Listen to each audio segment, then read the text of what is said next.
Hello and welcome to the GameShow Global Esports Cup here on GameShow_D2EN. This is going to be a two-game series between Monkey Freedom Fighters and Ninjas in Pajamas.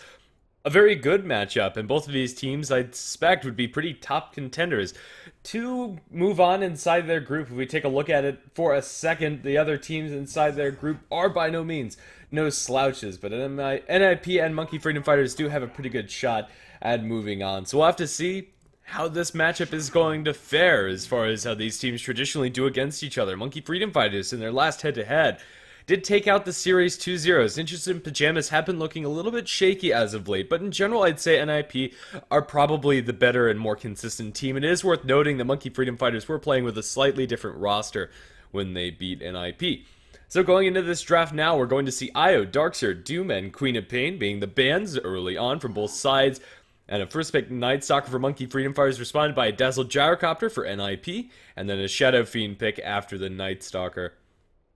I really like Monkey Freedom Fighters opening here. Night Stalker is so very powerful once you get the Aghanim Scepter up, and early on you get very specific timing windows where he is terrifying, and there's just not much you can do to counteract the Night Stalker's aggression. He's moving around so quickly and has a stupidly long silence, even with only one value point in it. Especially the Dazzle is going to find it difficult to get the Grave off during the first and second nighttime, where Night Stalker is going to be roaming around and being an absolute menace. That said, Night Stalker can be dealt with, and Gyrocopter Dazzle are not terrible at all at being aggressive themselves. Although Dazzle is not individually the most aggressive hero, it is going to allow the Gyrocopter to stay in the middle of fights longer, and potentially get out a couple more rocket barrages, which does an insane amount of damage. If the Night Stalker dives too aggressively into the call down or now into the snowball ice shards coming out from the tusk, it's definitely something that NIP can punish, and we'll have to see if they're able to do just that.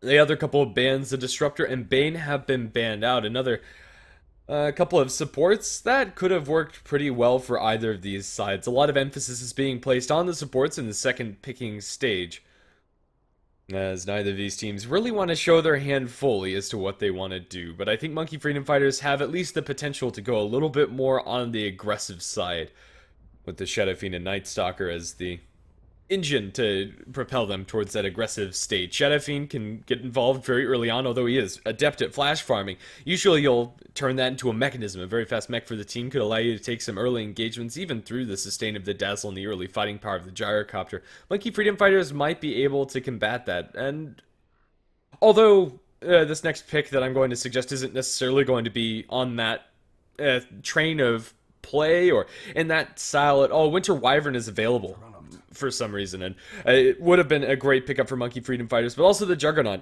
This is going to synergize more nicely with that aggressive timing window I was talking about. A safe lane carry that, akin to the Gyrocopter, can get very aggressive early on and fight with the rest of the team. For Ninjas in Pajamas, they might consider going for a Templar Assassin here. A great lane matchup against the Shadow Fiend, especially with the Dazzle and Tusk behind the TA. It's going to be really hard for Monkey Freedom Fighters to kill her off, although they do have the spin to burn through a couple of the defensive charges inside the fights. And Night Stalker's silence is pretty good against TA. I think she's a great pick here, and Ninjas in Pajamas looks like they'll agree and take this Templar Assassin. But then that Winter Wyvern I was talking about a little bit earlier on is going to show its face too. Really good against the high single target physical nuke damage coming out from the TA with that Cold Embrace. Could very easily turn around some of these fights, especially if Tusk snowballs an ally in. You end up getting caught out in a really bad position, and could very easily be punished. As far as what both of these teams need to complete their lineups, another support or an offlaner for Monkey Freedom Fighters, maybe in a dual lane with the Night Stalker. Winter Wyvern and Juggernaut by themselves are already potent enough. But also, I could see Monkey Freedom Fighters going for something different to combo with that lane. And Earthshaker would be really good for Monkey Freedom Fighters as another support to help out mid lane, in particular, the Shadow Fiend. It would be a lot harder for him to get dove by the Templar Assassin if there's the threat of a defensive fissure throwing out there. And in general, I don't think they need much more laning power, so the lack of laning presence coming out from the Shaker is going to be remedied by the fact that Juggernaut Winter Wyvern is just so strong. The ban from NIP is going to be the Clockwork, also would have been a reasonable choice for either of these teams, really, as they kind of are missing that same niche inside their lineup. A primary initiator for them. Although Winter Wyvern and Tusk are great at following up after that first barrage of initiation, you kind of want something else. Tusk's initiation is very single target focused, and against a Winter Wyvern in particular, that can lead to difficulty later down the line. Let me just go ahead and make sure that everything's going all right behind the lines. And, well, it looks like it is. Unfortunately, I'm going to be solo casting most of these games that you're seeing here tonight. Although maybe I'll have somebody on the line later down there. Yeah, for the most part, you're probably stuck with me. Sorry about that. But they should be entertaining games at the very least. Let's see what Ninjas in Pajamas are going to fill this last slot with. Monkey Freedom Fighters actually banning out the Earthshaker away from NIP. So they could have something else in mind, or maybe they're just a little too scared of having the Earthshaker on the enemy side. Really is, in general, a good ban, especially considering Clockwork was banned out by Ninjas in Pajamas. That does suggest that they kind of want to get their hands on the Earthshaker, who is very naturally countered by that jump in from the clock. It's going to be a Lion for NIPs. They're going to throw that Tusk into the offlane role and get a bit of a greedy support. Lion's lane presence isn't the greatest, but you don't need that much in combination with the Gyrocopter, who is just so powerful in the early stages of the game once you get those points up in Rocket Barrage. Against the Night Stalker, any sort of disable plus Rocket Barrage should lead to a kill for Ninjas in Pajamas. Although very early on, the Lion is going to be quite weak. I think that Ninjas in Pajamas are completely okay going for this selection. A massive amount of nuke damage will kill off anybody that tries to get saved by that Cold Embrace. Just Finger of Death, and they're gone. Yeah, I quite like the selection. Now for Monkey Freedom Fighters, what's it going to be? What's there still available that would offer them that long-range initiation? The Clockwork and the Shaker were the ones that I had my eyes on. Huh. Interesting choice here for Monkey Freedom Fighters, but they have a lot of time to consider it. I wouldn't be opposed to them picking up a Sand King, actually. I think that could work nicely for them. But Ogre Magi is also not bad. It's not going to be as flashy initiation as like a Blinking SK, but it's still going to get the job done. Worst case scenario, it's an aggressive hero that can offer a little bit of slow into the landing stage to benefit from the Blade Fury of the Juggernaut, and it's a bully to help out the Shadow Fiend in mid that'll bother the Templar Assassin, throw an Igniter away, and in general just run at her. He has so much armor that he should be fairly safe in doing so. Interesting drafts from either side. I'm not sure if I can call a super huge advantage towards either team. It really depends, as it usually does, on how the lanes work out. In that sense, I might like NIP's chances a little bit better because of how good TA is against the Shadow Fiend, but with the Ogre running interference, it's really hard to call that as well. These teams aren't using their official name tags right now, but I'll do my best to try and introduce them as well as I can. On the Lion, we're going to have that played by Handskin. The Templar Assassin will be handled by Limp. The Dazzle will be played by Seal Kid. Arrow will be playing on the Gyrocopter, as is very usual for him. And last but not least, for the side of NIP, on the Radiant side of the map, Jonas Sumfan will be handling the axe. For Monkey Freedom Fighters, for the most part, they're using recognizable names. Sing Sing will be handling the Juggernaut, and he's going to be supported by the Ogre Magi and Demon's Winter Wyvern. Arise will be handling the Shadow Fiend going mid lane, and off lane it's going to be IX Mike on the Night Stalker. Haven't seen IX Mike play for a while. It'll be interesting to see how he plays with this Monkey Freedom Fighters lineup. I'm pretty sure that is IX Mike, or at least his account looked like it. Very well. Now going out to these lane contests, looks like top lane is going to be a pretty hot spot for both of these teams, although it looks like NMP will probably not actually fully go for this. A couple pings up on the high ground as Sing Sing's going to be leading the charge here. The Radiant team know about all of the heroes that are behind them, and catching up to kill off this Tusk seems like an impossibility. The Tusk is going to be able to walk back towards safety, and he is going to be just fine. The rune will be secured by the Shadow Fiend top and bottom lane. Templar Assassin should get herself a bounty rune. Starting off the mid lane, fairly even, which would favor the Templar Assassin. I'm really interested to see how effective the Ogre Magi is going to be at zoning out the TA for the first couple waves. He opens up with the Orb of Venom. This is going to be such an annoying Ogre. I'll probably go Ignite level 1 and just wail on her. Just throw the Ignite and then smack her around a couple times. Ogre's really rude. You can't do anything about it. Dazzle and Lion just don't have the appropriate damage levels in order to stop the Ogre from doing just that. It could also just be a dual lane in the bottom lane. Both the Ogre and the Night Stalker are very potent aggressively together, although they are both melee heroes and tend to be kited around a little bit. And by no means are they going to be 100% safe because of how powerful a Gyrocopter is.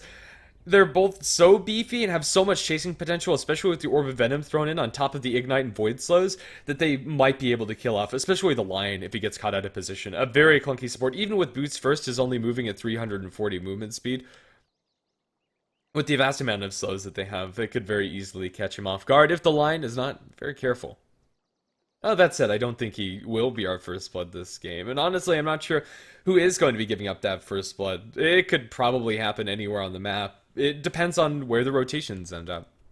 Another option for Monkey Freedom Fighters to put pressure on the Templar Assassin for the first couple creep waves is to camp the Winter Wyvern there with the Arctic Burn to burn through her defensive charges. The Juggernaut 1v1 against the Tusk, although, of course, the Tusk is going to get a lot of experience if they do that, is more than fine for the Juggernaut. He's not going to be zoned out. I still like the Ogre Magi sticking in mid. It looks like they'll probably do just that. Ogre is going to back off, get a little bit of a block for the Shadow Fiend, which will start much quicker than the block for the Radiant team. So this is going to be a slight advantage towards Monkey Freedom Fighters, except for the Ogre misses a couple of these creeps. So maybe the advantage isn't actually going to be that huge either way. They'll be ferrying out a salve towards the Shadow Fiend in the mid lane, which could be very useful. And he does, in fact, get a little bit of better block than Templar Assassin. Starting things off with a dual lane versus dual lane mid is fairly normal. Templar Assassin will take the Ignite. Actually isn't going to skill Refraction level 1. Might even go Sideblades here. But is very walled off from the rest of her creep wave. A very awkward position game. Won't go for the Refraction, but it's already out. And the Ogre is just going to punch her. Although losing this damage trade quite handily, the Ogre needs to be careful. He has a salve. We'll use that now.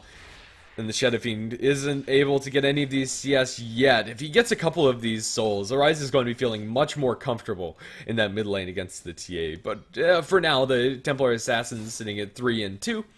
And should be doing alright for herself. As far as these side lanes are concerned, the Lion and Gyrocopter, although scary once you get about level 3, early on the Night Stalker is going to get his experience, no questions asked. But up towards top lane, the Tusk is going to take a lot of harass here. He has the Mango, and can use Ice Shards if he needs to get out of here, and is a little bit faster than the Ogre Magi with the Orb of Venom not applying towards him with 305 movement speed compared to 295, but one more hit and the Ogre would have been able to continue laying some hits down.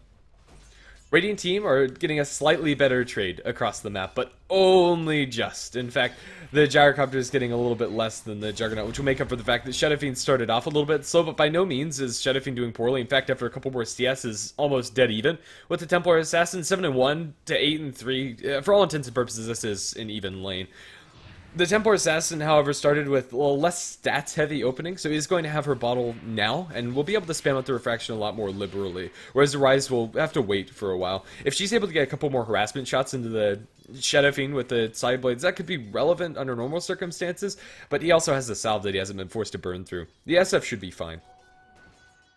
Runes towards either side. Ogre Magi gets the bounty rune, but it's still very far away from level 2 since he's been so liberal with his rotations. And the rune down towards bottom move. Oh, there's currently some sort of ambulance. I'm not sure if you could hear that on stream. Hopefully not.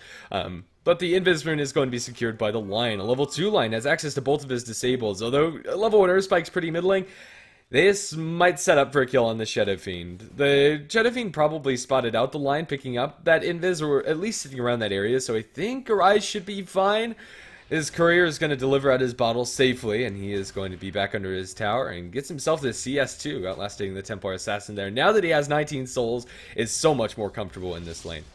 Spin up towards top, can put a little bit of damage into the Tusk, forced to defensively snowball, going towards the creeps it seems. Just cooldowns on either side. That probably favors the Juggernaut since he's taking next to no damage as he goes for that and has so much regen, whereas the Tusk not so much. It fighting mid, the Earth Spike's going to connect into a Rise, taking a good amount of damage, but they can't quite kill him off. The Ogre is going to lay in some right clicks on the line. It looks like it's going to be a fairly even exchange, although Raise will be thrown. The Refraction is going to absorb that. A couple of Sideblade hits on the way out, and Ogre Magi is going to be pretty banged up. Arise has the bottle flying out to himself on the courier, so that exchange in mid isn't going to mean too much, if anything, in the grand scheme of things.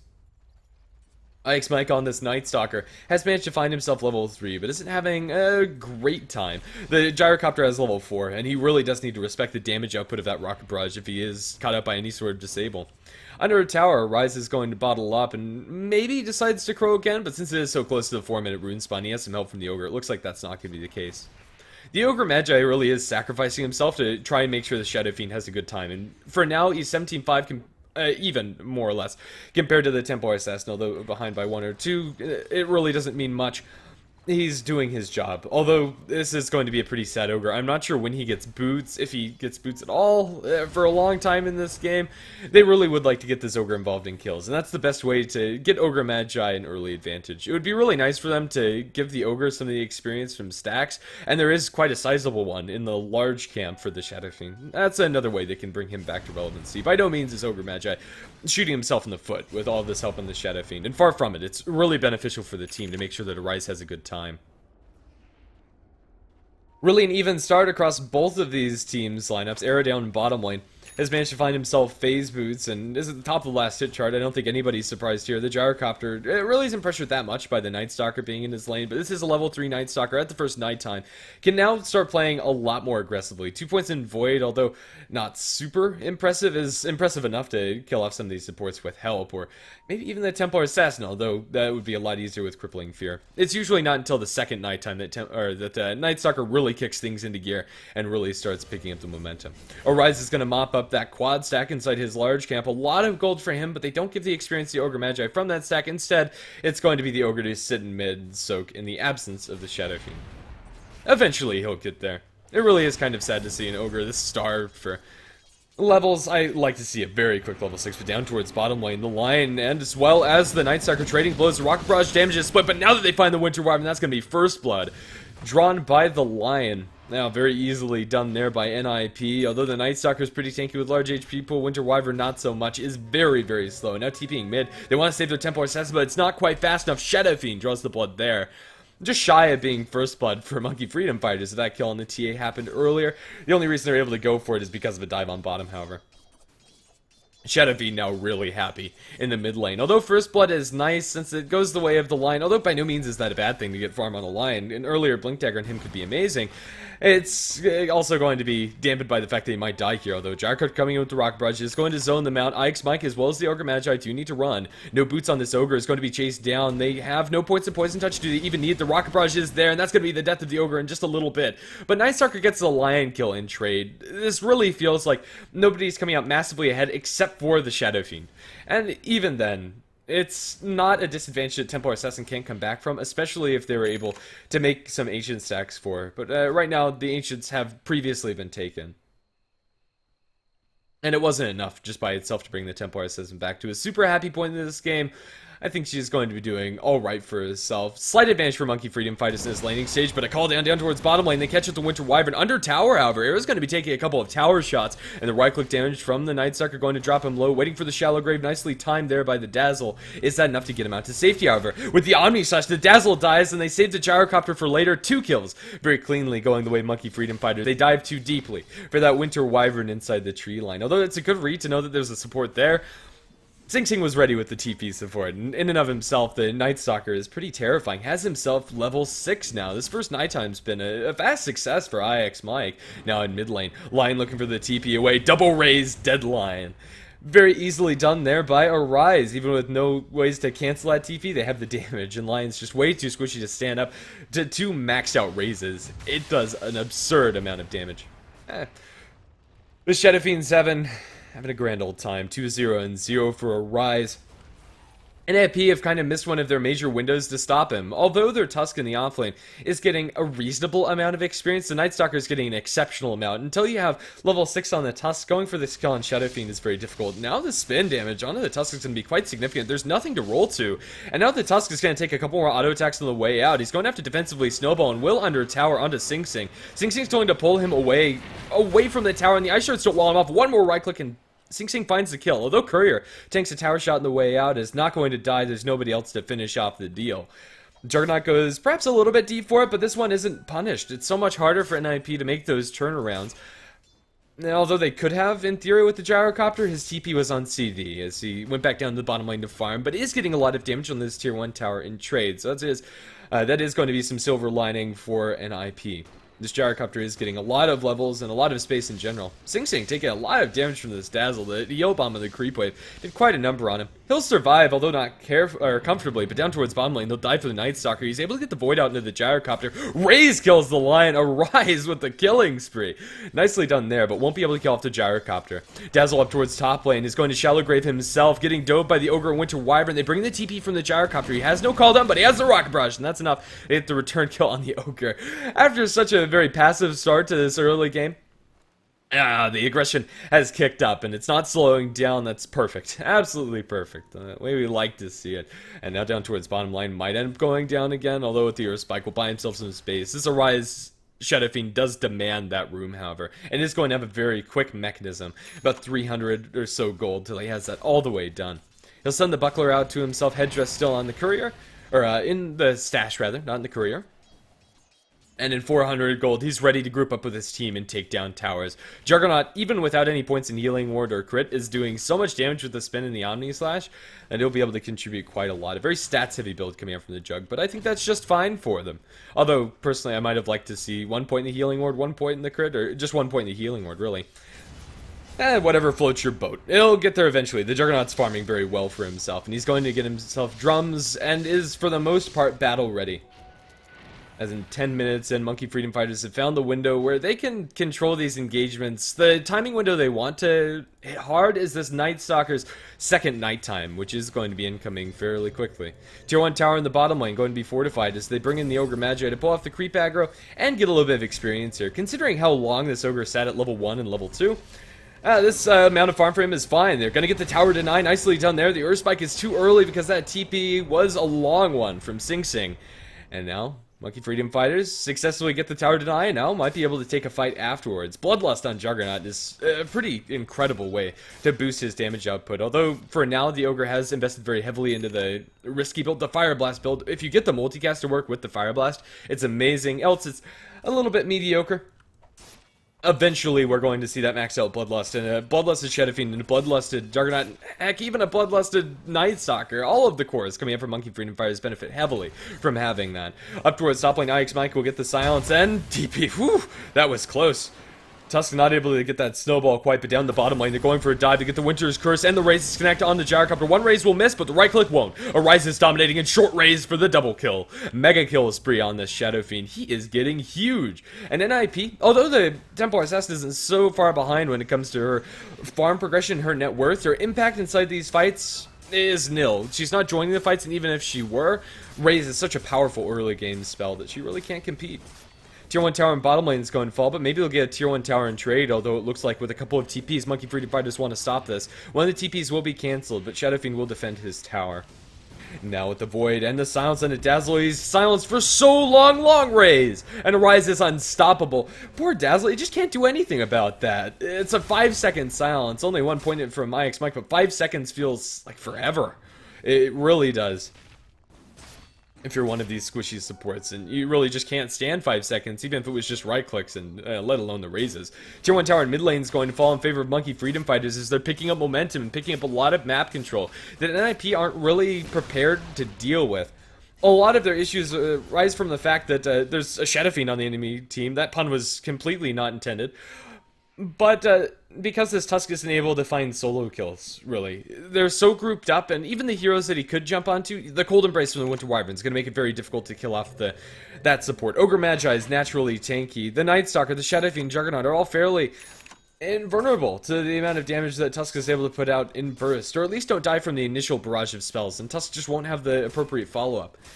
Night Stalker is going to be going towards his hand as a Hand of Midas, but the item pickup for NIP is the Templar Assassin. She wants to get aggressive now, and let's see if it works out for her. This is a timing window where NIP might be able to catch Monkey Freedom Fighters off guard if they're expecting the Templar Assassin to be saving up for the Desolator instead. The Tier 1 tower is going to fall just the same. Blink and deny from the Templar Assassin, that's one way to show off the blink. But now needs to be a little bit careful. Sing Sing is huge, literally, not necessarily his farm, although that's not bad either. They're going to rip through the defensive charges. Heal from the Dazzle is there, and they are going to have a shallow grave, but not if they Winter's Curse the Dazzle. Dazzle, and now they might lose the TA. No detection behind there, and Arise will be punched to oblivion by the Tusk. With a snowball forward, it's a double kill for Era, as this gyrocopter was doing a lot of rocket barrage damage until he gets brought down by Sing Sing. However, with the side blade spill, they might be able to kill one of these heroes. No, they'll lose the TA. Beaver Knight is going to dodge that Earthspike Sun from the line with the remainder of the spin. And things are just falling off the rails for them. Double kill for the Ogre Magi as he mops up the Lion's head, but with a Warrior's Punch, they lose the Night Stalker. A bloodbath in the top lane. It's not over yet. Slowing down the Tusk. They'll beat him down. Triple kill for the Ogre.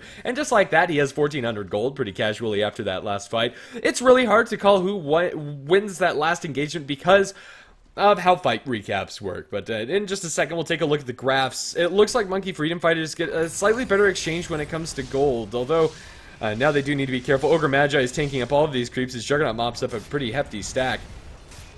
Lot of gold for Sing Sing. He has the drums now, 1,400 gold on top of that, and even though Arise dies, he buys out most of Assange before falling down, is still at the top of the net worth chart. Everybody on Monkey Freedom Fighters is getting what they need to contribute, and the same can't really be said for NIP. The Templar Assassin survives for a lot longer than she should have, but doesn't get involved in very many kills on her way out. The end tally for her in that last exchange is just a death and an assist, I want to say. Smoking up, NIP want to keep the aggression up. This is one of the few ways that they can catch Monkey Freedom Fighters off guard and go for these surprising smoke plays where they want to catch out one of these supports, or ideally maybe the Shadow Fiend as he's farming inside the woods. They definitely have the damage for it. We saw how powerful the Gyrocopter was in the last fight, and he's the one to majorly benefit from the NIP side. Shadow Fiend has high ground vision here and might spot out the Lion shortly, although for now I don't think the Shadow Fiend knows what's up. At least not perfectly. He spotted them kind of grouping with this ward that was placed around the Ancients, and it looks like Monkey Freedom Fighters won't get caught off guard. They know that they're smoking, and NIP will only be able to get a tier 1 tower in trade as the Templar Assassin mops that up. But now going to Roshan, Monkey Freedom Fighters will tank with IX Mike. They have the Crippling Fear to offer that mischance. It lasts for so long. They have a healing ward on the Juggernaut. They'll take very little damage. They have a medallion up, I believe, on their oh dear, who has actually built a medallion? On their Ogre Magi. Okay, I thought it was on the Witcher Wyvern. But you know what? Doesn't matter where it's picked up as long as it's done. They're going to be able to take down this Roshan before the fight breaks out. But NIP, can they take an engagement after the fact? They're going to slow down the Ogre towards the north. Snowball forward onto the Night Stalker. IX Mike is low. Will be Finger of Death down. That's skeet shooting for you. And they'll be able to bring him down. They'll Shallow Grave up the line. Omni Slash will fly and will be enough to bring down the Templar Assassin. The side of NIP are so very low with Rocket Barrage, they can't quite kill off the Ogre. Arise! And Arise gets another one. The only hero they lose is the IX Mike Night Stalker.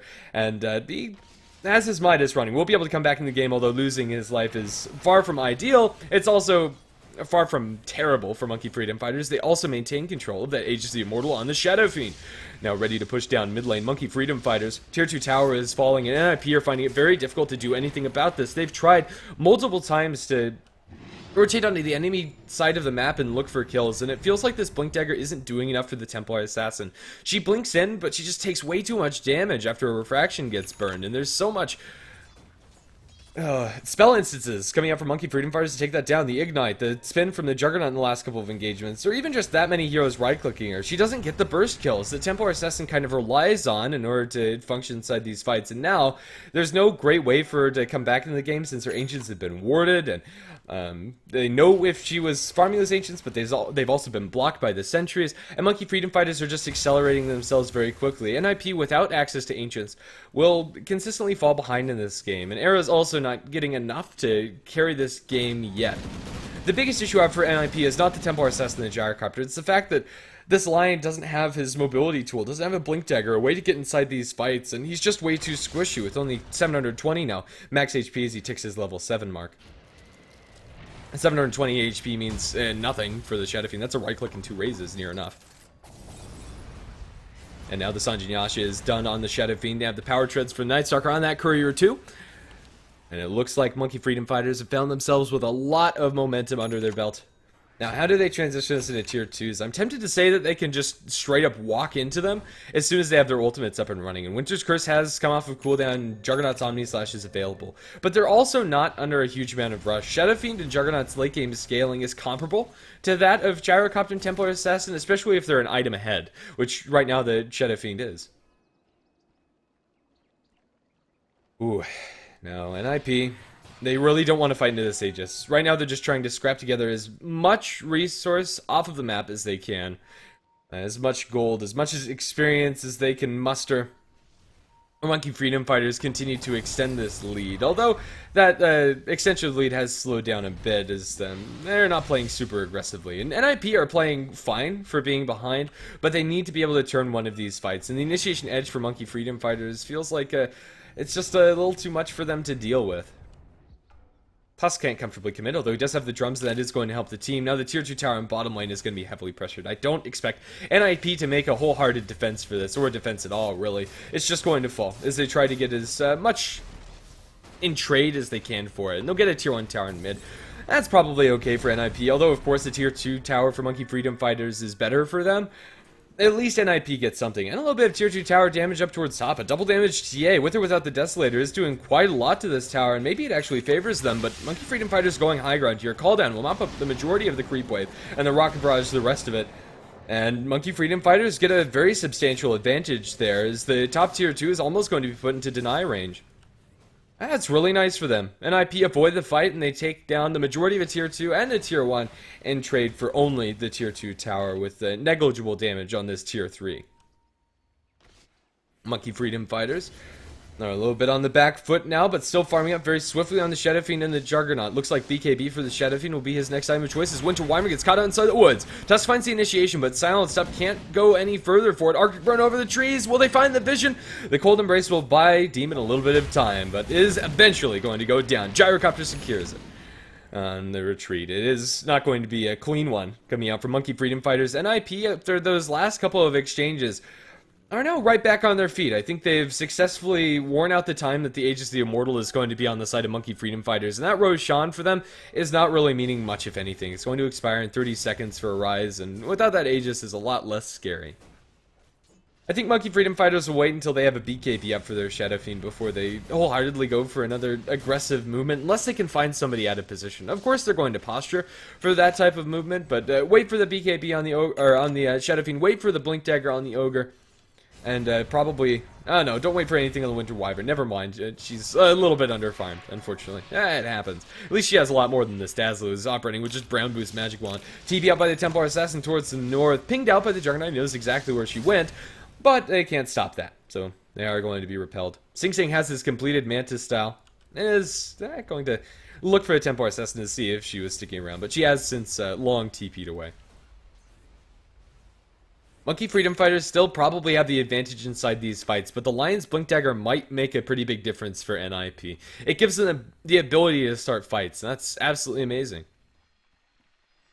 Absolutely amazing for them. Tier 1 or Tier 2 tower up towards top lane is going to be next one that Monkey Freedom Fighters pressure. And I think NIP could in theory make a defense, but they also want to wait for the BKB on their mid laner. The Templar Assassins working desperately to try to get that up, and taking this tier 2 tower means very little for map control. It doesn't really do much except for give you another TP tether closer towards the Ancients, and since they have the tier 2 tower in mid, even that is a bit of a stretch. It's going to fall to the Juggernaut. Monkey Freedom Fighters get a handful of towers off of this Aegis, but it has since expired. Shadow Fiend no longer has that item in his inventory. The Tusk is going to put as much pressure as he can in mid, but now needs to come back, as Monkey Freedom Fighters are feeling very strong right now, but this could be a bit of a mistake. They are very powerful, don't get me wrong, but I'm not sure if they're powerful enough to go for high ground here, and it looks like they're going to respect NIP's fight now that they know that they've retreated. They pushed that about as long as they could have, and now get a double damage on their Shadow Fiend, which is going to be bottled up. This probably will line up nicely with the BKB timing window. Shadow Fiend will be able to hold on to this DD for 2 minutes now. And that might be a really good opportunity for them to go for Roshan, but even if Rosh is up at a very early timing window so that DD would be relevant, it'll be spotted up by the Templar Assassin. One of the big advantages of having TA is having constant vision in those crucial areas in the map, most importantly, and most notably the Roshan. 10 to 18 is our kill score. Things have really quieted down a lot. We really are just waiting for those big items, but trust me, we'll get there where it does and get a lot more aggressive. The BKB will be finished up on the Shadow Fiend as soon as he mops up the rest of these ancient creeps, and with the Bloodlust, it's going to happen very quickly. Maxed out Bloodlust from this Ogre is a great tool for Monkey Freedom Fighters to accelerate their damage. Even without any traditionally big damage items, the Juggernaut and the Shadow Fiend are hitting very hard and very fast. Just with their natural kits, the built-in crit on the Jug, as well as his natural stack in, and the Shadow Fiend with the presence of a Dark Lord Necro Mastery. Absolutely dishing. NIP will be farming on the enemy side of the map. They're going to get their double BKBs. A very similar timing window. Templar Assassin already has hers, and Gyrocopter has the gold for it, and completed his BKB now. This is a time for either of these teams to take a smoke. Maybe these catch the enemy off guard. They probably have a pretty good idea that either team is getting close to those BKB timing windows, but NIP are going to be the ones to make the first move. They have a Templar Assassin trapped to scout up the high ground. If they want to go for Sing Sing, this might be an opportunity, but instead they're going to find the Ogre. He's going to be slowed down, has the Glimmer Cape, however. Do they have detection on him? He's going to look for a Fire Blast. They pop the BKBs. Templar Assassin going to town onto the IX Mike Night Stalker, trying so hard to commit for this NS kill, but can't happen. She'll invis down on the ground. The Omni Slash isn't going to do nearly as much damage, but even with the Grave, can she get out of here alive? They don't have a great way to cancel it. She'll survive inside her base as Gyrocopter joins the fray with the call down. One crit, and Dazzle's going to be brought to his knees, but Sing Sing's committed way too deep. No mana for anything, and a snowball forward onto a rise. Can they kill off this double damage SF? The double damage still has a good amount of duration on it. With the multicast on the Tusk, he's going to destroy him. Monkey Freedom Fighters lose their Juggernaut, but get out with everybody else. Surprisingly so, that Night Stalker got very low. In general, good trade in gold numbers for Monkey Freedom Fighters, but that Juggernaut is a lot more important than the supports and offlaners that were killed by Monkey Freedom Fighters. But any 1-for-3 trade, unless that Juggernaut didn't have buyback or something like that in a late game scenario, is going to benefit Monkey Freedom Fighters, especially considering the fact that they can now smoke up and look to put some aggression on the enemy's side of the map. They almost have that Night Stalker Aghanim Scepter, which will help with these aggressive moves and with getting vision. If they had the Aghanim Scepter, their NIP probably get wiped, or next to it, with the intel that they pick up. Oh, Templar Assassin blinks right into the gang train, silence stuff. They'll burn through refraction charges. Multicast is there, and they should have enough damage, although now that it's nighttime, it's going to be a little bit harder. I don't really see you getting out if you're alive unless you don't have detection. Monkey Freedom Fighters. And that is something that we've seen in a couple of these fights where neither of these sides really have the greatest amount of detection. IX Mike gonna get Earthspiked out of that TP, and the Night Stalker is going to die. That's an important death since he was saving up a lot of gold towards that last stat component of the Ags, and now NIP are the ones to smoke. Back and forth, back and forth. It really is just one of those games where neither team can convincingly get an edge, and as soon as you get one pick off, you want to push that advantage. They're going to bump into an Invis Shadow Fiend. They have a Sentry on the ground. He pops his BKB and TP. He'll be able to get out of here alive. I don't think they have the physical damage. We'll drop him to about half as he makes his way home into the base. But that's a very large BKB charge for Shadowfiend to be using that purely defensively. 9 seconds down the tubes, now down to 8 for him.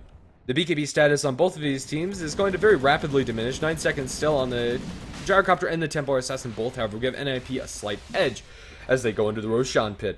No Deathsword in this Templar Assassin means it is going to be a little bit slower than you usually expect a TA, but oh, they catch a jump onto the Winter Wyvern, Finger of Death, and weren't even able to get off the Walrus Punch. Maybe Finger of Death a little bit overkill there, who knows. Winter Wyvern's dead, that's what matters. Without that Winter's Curse inside the pit, it is going to be a little bit harder for them to contest this Roshan, but not impossible because it is taking them quite a bit longer. The Ogre Magi is going to throw an Ignite that is going to fly into the pit, but I don't think that actually tagged anybody, and NIP are still around the corner.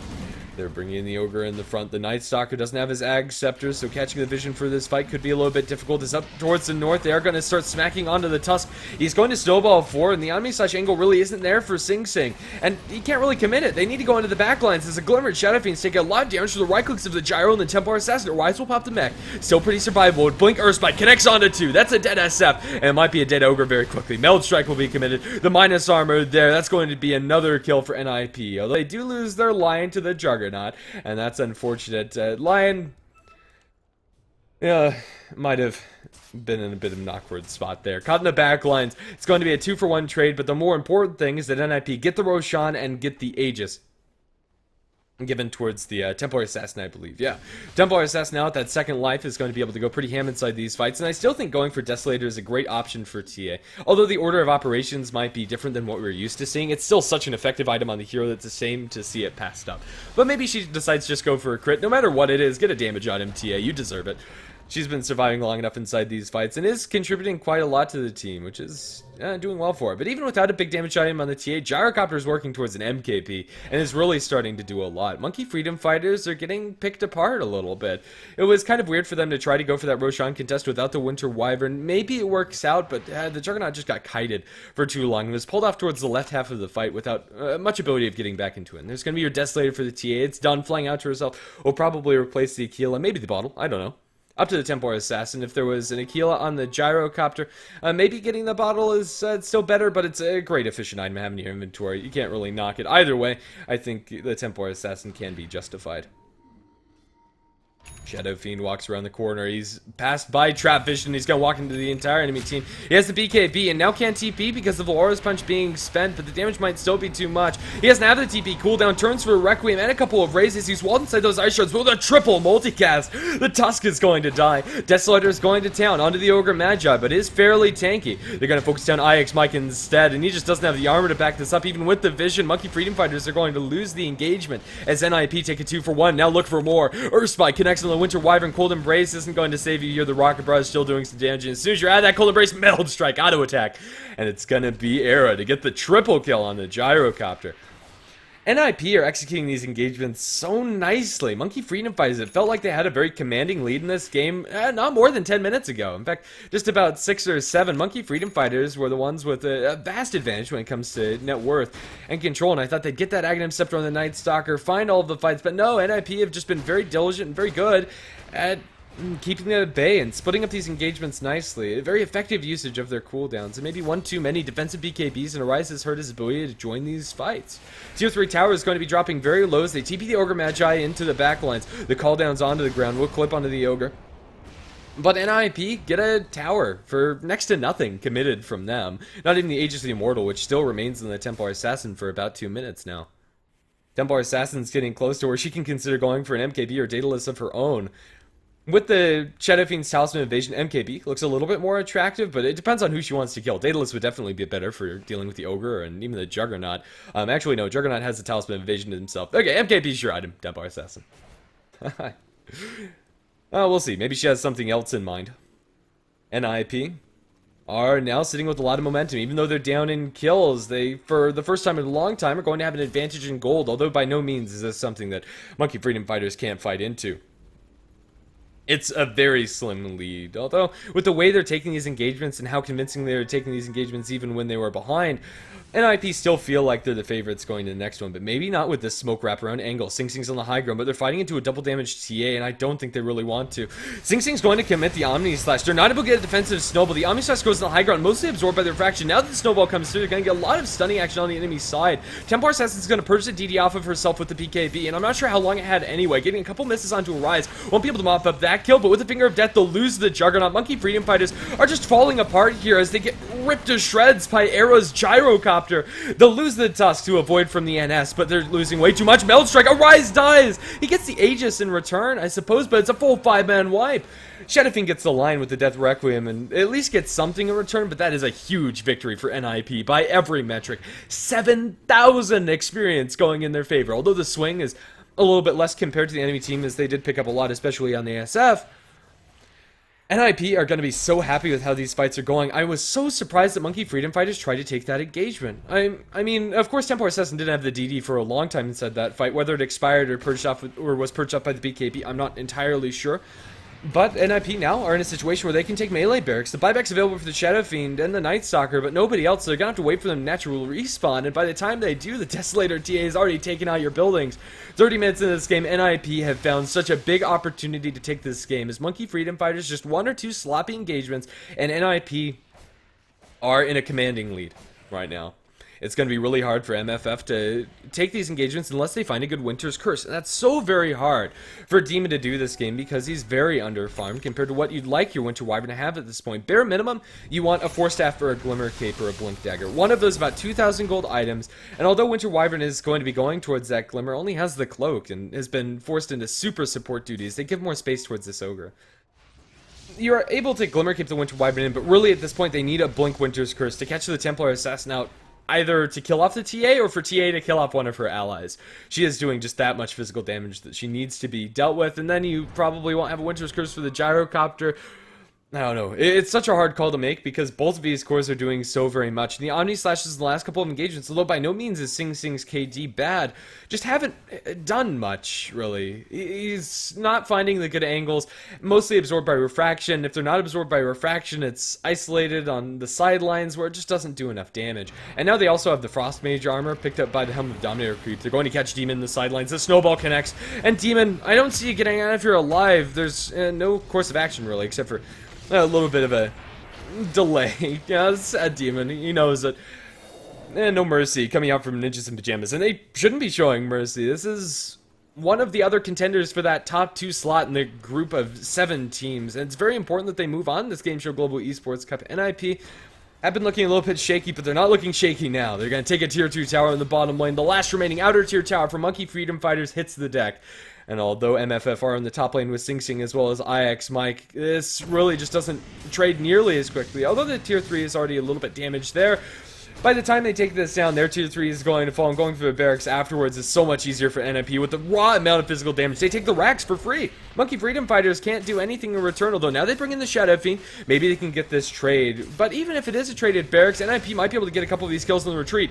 The Requiem will be unwound, but a Snowball, and that Requiem has to be cancelled. They're trying to go for these racks, but will they even be able to get that? BKB popped by the Gyrocopter. The Requiem's going to do a live damage to the Tusk, but with the Shallow Grave still survives. Rise is getting demolished and will go down. They will not be able to even kill off a single hero. They don't get the melee barracks, although they tried so hard. It didn't even matter. Monkey Freedom Fighters are 25-25. If you just look at the kill score, you'd say, hey, this is a pretty even game. But not when you look at NIP's Rax advantage over the enemy team. And not when you look at the inventories of this Gyrocopter and the Templar Assassin, who are stacked. And Templar Assassin, she has her MKB up. Deso has another 1,000 gold on added to that, and Gyrocopter has 3,000 inside the bank. Even without this next round of items, they're still doing so well inside these fights. The items just aren't working out very well for the Juggernaut. He's gone for a very linearly scaling item build, and this butterfly that he's committed for so long ago feels like it's not going to have the impact that he really wanted to, because both of the NIP's right-clicking cores have MKBs. They're going to get a Winter's Curse, however, onto the Templar Assassin. She has no Aegis, but isn't taking that much damage. Do they really just have no detection? They are going to spin her down, but here comes a call down, and the TA can look to turn this with a little bit of help from Era. They'll try to TP out the Winter Wyvern. The MKB proc not going to happen with the first hit, but Templar Assassin blinks in and kills the Ogre Magi. 4-staff forward, the line won't be able to find the initiation on the other hero that was able to retreat, but that was Winter's Curse down. Without Winter's Curse, it's so hard for them to take the fight. TP outside of the base is going to be canceled. Ogre Magi is going to be forced to use his buyback, and right now the buyback situation for the Dire side is slim. Nobody on their side has it, although now Shadow Fiend is barely going to tick up enough gold for it. NIP are just waiting out for this next Roshan, and with it they'd probably be able to end the game. Monkey Freedom Fighters, this is the desperation smoke. This is what they need to make happen. They need this to get them important kills and also get out after the fact. It can't just be a kill or two. They need to get the kills and survive. It's a very tall order for Monkey Freedom Fighters, but one of their few ways back into this game. Ideally, to kill off the Gyrocopter, who has bought out for parts of his butterfly, and maybe they'll catch out Era here, but he's so swift with the Sanjinyasha phase boots, and has a team behind him. This could go terribly for them. Although they have the flying vision from the Night Stalker, they're just dropping too low. Sing Sing will die, and Arise channels the Requiem, but the damage is too much even through that damage reduction. Monkey Freedom Fighters recognize it. That was probably their last chance to come back into the game. GG will be called, and it was. Ninjas in Pajamas, they were so effective in their usage of the Gyrocopter and Templar Assassin with very little farm on them. At a certain point, this Templar Assassin, she was winning fights with the Gyrocopter when both of them only had like Phase Sanjinyasha and Blink and parts of a BKB. Monkey Freedom Fighters got a little too overzealous, and by the end of that game, it really felt like they couldn't take any fights at all because the supports in particular were so under-farmed. Of course, you have that Night Stalker Ags, but a couple too many awkward choices, even with the vision from the Ags, means that they're not able to transition off of it. And the biggest issue for them was the fact that Winter Wyvern and Ogre just never got blinks up and couldn't initiate convincingly on the enemy team, as Ninjas in Pajamas were the ones calling the shots. Thanks for watching game number 1, but we have more here on GameShow_D2EN. Ninjas in Pajamas versus Monkey Freedom Fighters. Game number 2 coming up soon. I've been Grant SV. It's been a pleasure having you on this channel, and we'll see you back in just a minute. See you later, guys.